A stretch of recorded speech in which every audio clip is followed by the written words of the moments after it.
Hey everyone, thanks for joining. It's Patty from pspapercrafts, and I have a fun card to show today. Getting my green on here for St. Patrick's Day using the Lucky Clover stamp set. There was a punch that would punch this out, but unfortunately it's not available anymore, and I don't think it's ever going to be available. I think that we didn't realize how many people wanted St. Patrick Day type products. So it did sell out, but the stamp set is wonderful, and I was so happy to see it. So this is kind of a fun shaker card, and I'm going to make another one. I have 2 grandkids at one house and 2 in another, so I can have each of them have a card, and I just think it's really cute and fun. And it says sending luck and love. So let's get started with it. I am using a new product for the die cutting. This circle, this is from the Irresistible Blooms Dies, and there's a stamp set that goes with it, and I just thought this was good. And I actually saw Kirsten, who's in my, like a sideline of mine, do this for, I forget what she did it for, but she used this for a shaker card, and I thought, oh, what a good idea. She made a 4x4. I wanted to make the regular size, and that's what this piece is. So let's get started with that. I have my pieces cut, and I'm using shaded spruce. I thought that was a good Clover kind of card, and this is a 4x4 sheet or piece, and I'm just going to cut this out. So let me get my machine. Oops, my dog. I think I scared my dog there. So let's get this out. I'm using my base plate, my number 2, my scratched up number 3. That's getting a little warped and stuff, but it still works. And I just want to get that right in the center. Okay, and then we'll put the top plate on. And I like to have it up a little, especially if you have a mini machine. Don't have them all even. They say actually make it like an E, so you have the bottom and then the middle goes inside and this one goes over the top. I saw that somewhere. It might have been Stampin' Up site, and it just makes it easier to run through. And I know with the mini a lot of people struggled, and if your plates are just all lined up together, it's too thick to start. So just offset them a little bit, and that's good. Okay, and this is all we have to do with this. I'll clean this up later. Put this aside. And these pieces just really fall out. And I think this is very pretty, very delicate, but I thought it would be fun, you know, for a shaker card after I saw what Kirsten did. So let's just pull this off. Get these little pieces out. I could use a tool, but my fingers are working. So let's put these aside. And then I'm going to attach a window sheet behind it.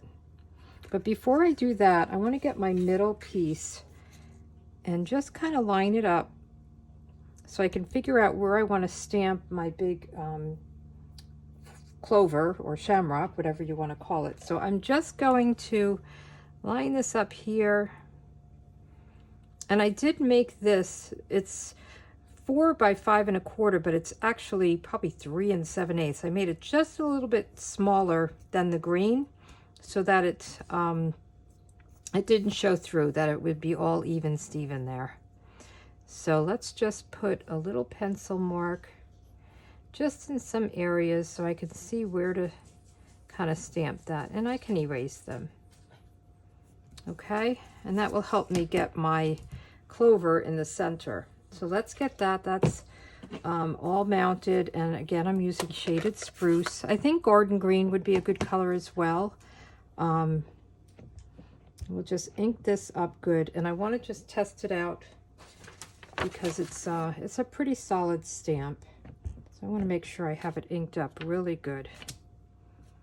Let's do it again.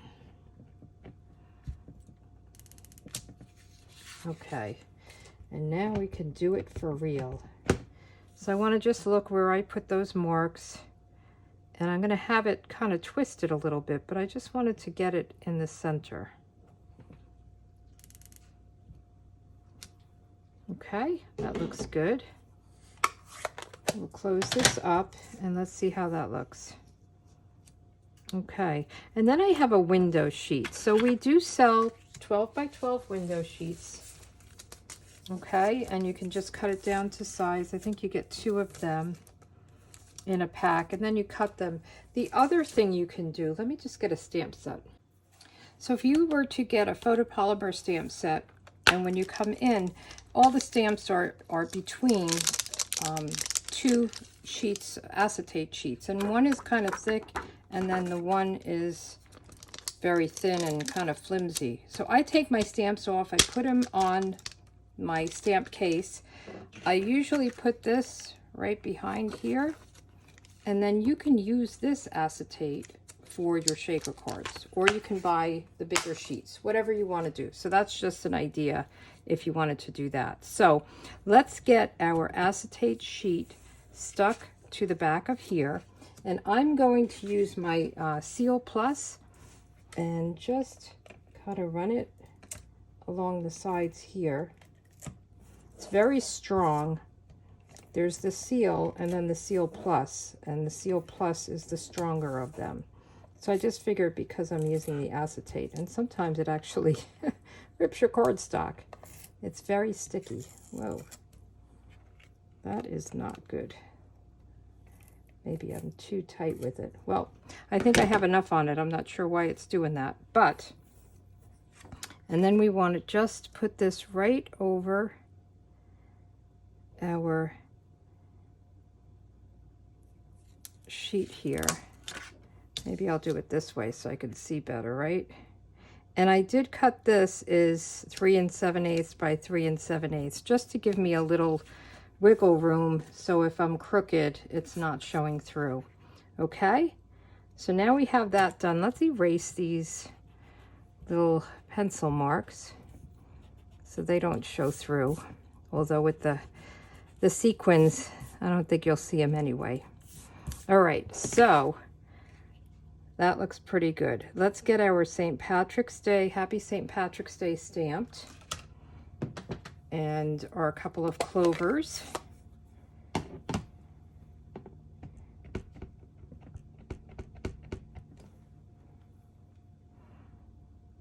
And we'll just make that, make it straight, stamp her down. Okay, you don't want to glue anything until you do your stamping, just in case you make a mistake. You don't want to have to pick up whatever you glued down. It's a little tight here, but it works. So do you guys celebrate St. Patrick's Day? I grew up celebrating it, and it was a big deal in my town. I grew up in a Irish Catholic town just outside of New York City, and of course New York City has a huge St. Patrick's Day parade. But most of the people, my friends, fathers were either cops or firemen. So town full of cops and firemen just outside New York City.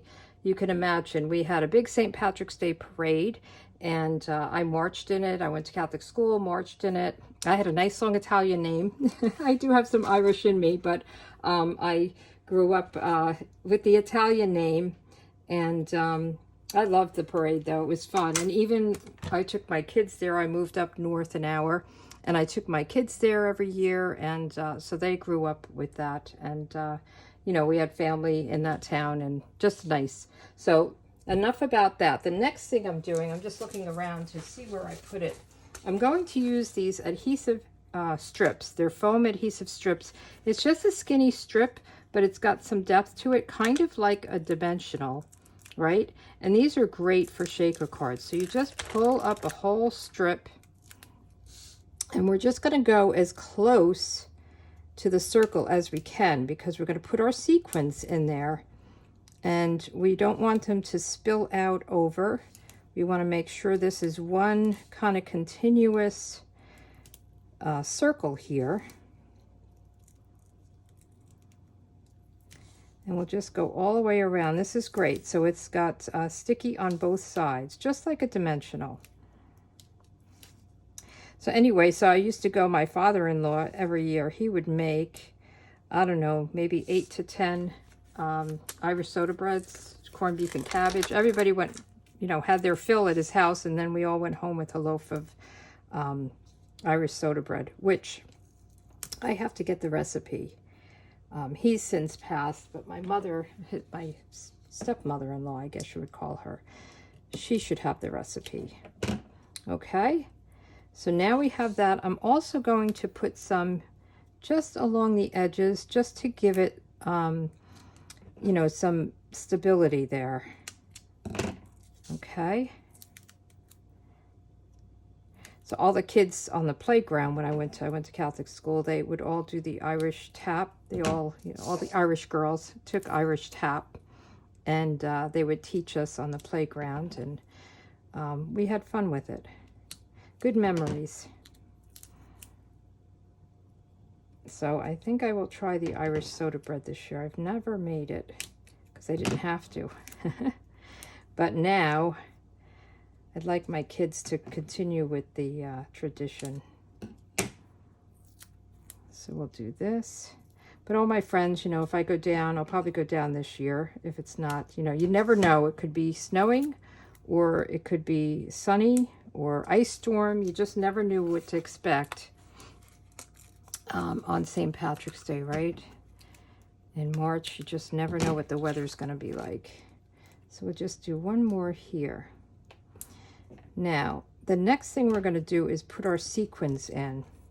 Okay, and I'm going to put them here, because if I put them in here, then I have to make sure I'm straight, and I'm just going to pile them in here, take off the backings, and then we'll put that on. I'm using these sequins, and I think they retired. I think they were on clearance, and there were 3 different colors, and I know a lot of people mixed them together. I kept them separately so that I have this little pile of green that I can use, but you can use any sequins or whatever you want in here. And I do think I put too many in here. I think it's a little overboard. Sometimes when you do something, it goes down. When you make a shaker card, it goes down low and you don't see it, but this one is pretty much open all over. So I think I'll do just a little bit more, and I'm just keeping them in the center there. Make sure I get them all off my fingers, and then we'll put this back on so we don't have sequins everywhere. And then we just pull this release off. So pull all these pieces off, and then we can put this down, and hopefully it will be straight. Because once this is down, the foam adhesive, the dimensionals, the foam adhesive sheets, which I love too, it pretty much sticks down and not easy to get up. So you don't have wiggle room with that. I feel like this one is a little outside. I'm going to just try to pull it up. As I say, you can't pull it up, right? I already have sequins on it. Okay.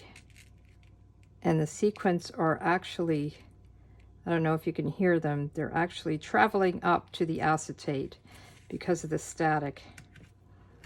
It's so funny, when I was living in Florida, no static. No static in my hair, no chapped lips, and here I am in New York, and I've got chapped lips and static in my hair. So then this will just sit right here. There's a little bit of a border. Okay, so let's get some liquid glue and put this down. And you could decorate it. I was thinking that it might be nice to have some stamped shamrocks sitting around the edge. Like here. Maybe that big shamrock or one of these smaller ones. I think they would be easy to cut. And maybe I'll do that, not on this video, but so isn't that fun? Okay, and then let's do the inside layer. So pretty easy to do. And on the inside, I did Sending Luck and Love. So we'll get that. And open this up. Sending luck and love. I love the other sentiment, but I didn't think it was the right thing for my my grandkids. And I'll just show you what that one is. I used it on another card. I love this. A good friend is like a four-leaf clover, hard to find and lucky to have, right? I think that's great. And then we're going to get that scrap paper out again because I'm going to stamp off a little bit. I love these little shamrocks. And I love that you can just kind of go off the page, but then the way it goes in and out, you can kind of line them up to get a grouping of them that doesn't really overlap too much. There we go. Done. So yeah, I feel like there needs to be something here. I might add it. And if you look at my blog, pspapercrafts.com, you might see a different version. I have to think about it. Sometimes when I'm done with a card, I'm like, oh, I should have done this. I should have put ribbon on, or I should have whatever. So we'll see. Okay. Cute, right? You could put some bling on it too. I feel like there's a lot of bling with this, with the shaker. But these are my shaker cards for today. And you can use this idea for anything. You could do a floral. You could do it on floral paper or any kind of patterned paper. You don't have to do St. Patrick's Day. And again, the person I saw do this made a 4x4 card. So that's another idea. All right. So listen, you take care and have a good week. Bye. Hey, I'm back. I decided I would do a shamrock and put it there. And on this one, I'm going to do it on the other side and see which one you like better. So I just was kind of playing around and I figured, well, let me just show you. So I am using the punch because I did get the punch. Sorry, guys.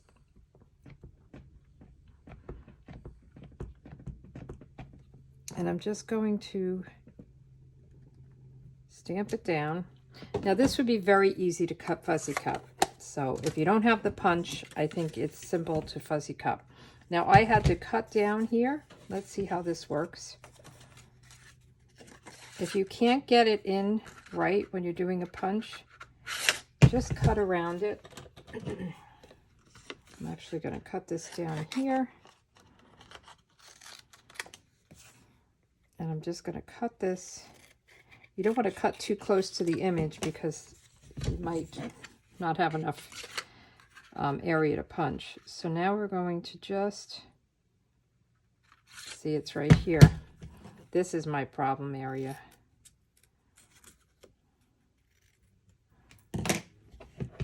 Let me do it a little bit more. So I hope you, if you stay to the end, this makes sense. All right. Oh, I feel like it's still in here. My goodness. How's that? I want to have a handle here, so that's why I'm not just cutting the whole thing off. There we go. So I'm going to just line it up, and I like to squeeze it a little bit, and then I can fine tune it. Okay, and I'm not going to pop it up because I feel like there's enough pop up. But this one I'm going to put here, and you can tell me which one you like better if you stayed till the end. So I only want to put the adhesive down here. I don't really want to get it messed up over there on the acetate because I think it will just kind of move around too much. And this is strong, the liquid glue.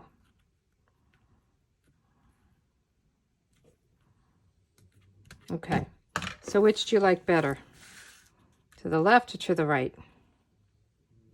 I don't know. I guess they're both nice.